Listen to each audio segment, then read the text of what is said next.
everybody. Welcome to Sports Ever Caught Alive. When this one tonight goes out to a very, very special lady, and her name is Alicia Jervis Garland. Want to say congratulations to her, and also got to say to Paulette Roll of Chippingham. Way to go, guys. You are indeed going to have a good day. Well, let me tell you, it's no secret, folks, that cricket is the national sport of the Bahamas, and it looks like it's not going to change anytime soon. You see, the kids at Bartlett Hill is trying now to learn the game called cricket, but we'll see how this one works out. Let's go and see how Megan Shepard fills you in. One young world ambassador for Central America and the Caribbean, Ashley Roll, says the initiative began as a commitment to revive cricket in the Caribbean. They began the efforts at Bartlett Hill Primary School because not only is Principal Gio Walker very supportive, but Roll says that young students are always very excited and receptive. I saw it as a beautiful opportunity for us coming from the Bahamas, because not many people do know how to play cricket in the Bahamas, even though it's one of the oldest national team sports and considered the national sport of the Bahamas. So that's why the campaign is called Windy's Revival, to, in a sense, revive cricket. Coach Ravano Ferguson says that they are appreciative to One Young World for bringing the initiative to the school. Teacher Ken Serum also serves as the captain at Lukaya Cricket Club, and he says this is a good way to promote the sport. Bringing cricket to Grand Bahama and the primary school system is definitely a strong initiative. It's our national sport, and just like these kids, I know very little about it today. With the opportunity to learn a few things about cricket is definitely an amazing thing. It's actually a pretty fun sport, and I look forward to actually progressively teaching it more throughout my 10 years as a PE teacher. Cricket is on the rise, and we need to promote it in the schools. That's the bottom line. Roll says the intent is to visit every school on the island.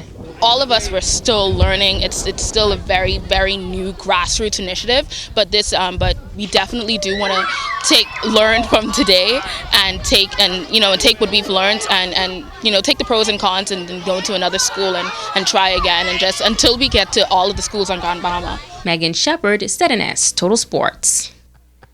Well, let me tell you, Rano, that's a good one. The Grand Bahama Flag Football League opened up its preseason. Bahama Rock Excavators over Police Enforcers 25-6. The Outlaws in Container Port, they played to a 6-6 tie. In the ladies' affair, the ISIS Lady Marines over the Chances Alliance get the score. They tied at 20-0. But as far as the other games, let's go and see what PK and the boys did.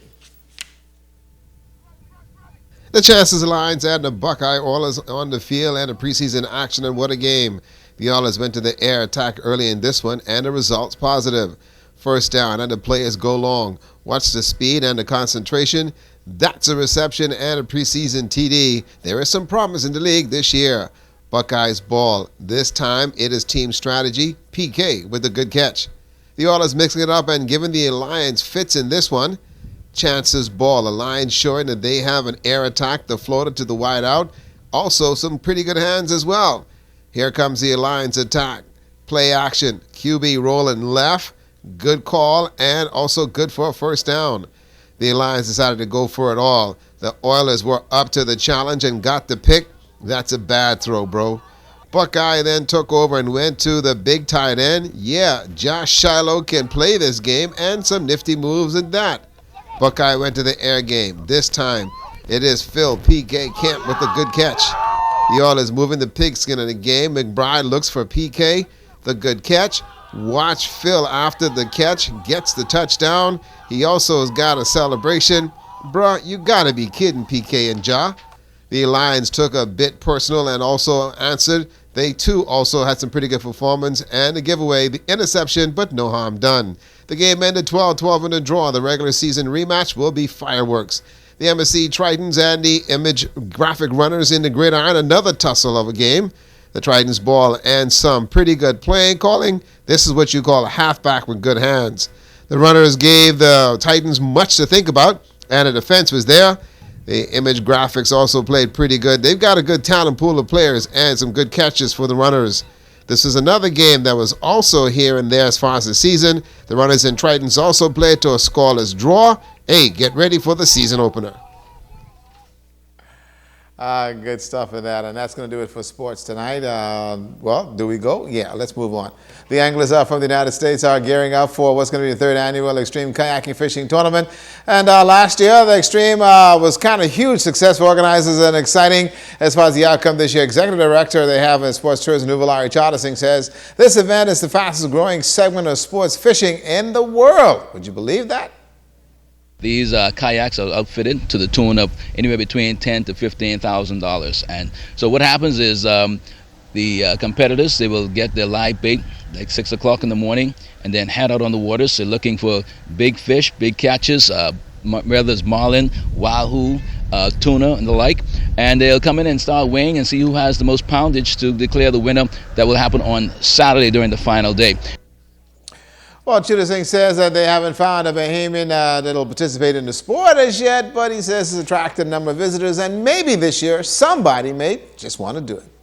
It's certainly a part of what we're trying to do in terms of sports tourism and tourism in general. Anytime we have a group of people coming in, they make an economic impact to our island, and certainly when they go to the outer settlements of Grand Bahama and spend money, that impacts those communities tremendously. And so we will encourage that, and we'll continue to work to make those kind of things happen in sports tourism and, of course, tourism. And the extreme kayaking is going to be wrapped around the Junkanoo Carnival weekend. That's April 15th and 16th. Will be at Taino Beach. Should be a pretty good one. And also we'll tell you tomorrow about the Junkanoo Carnival Sports Olympics that's going to be happening and high school nationals. It's all systems go for Monday, but we'll tell you about that tomorrow. Let's look at your sports tonight.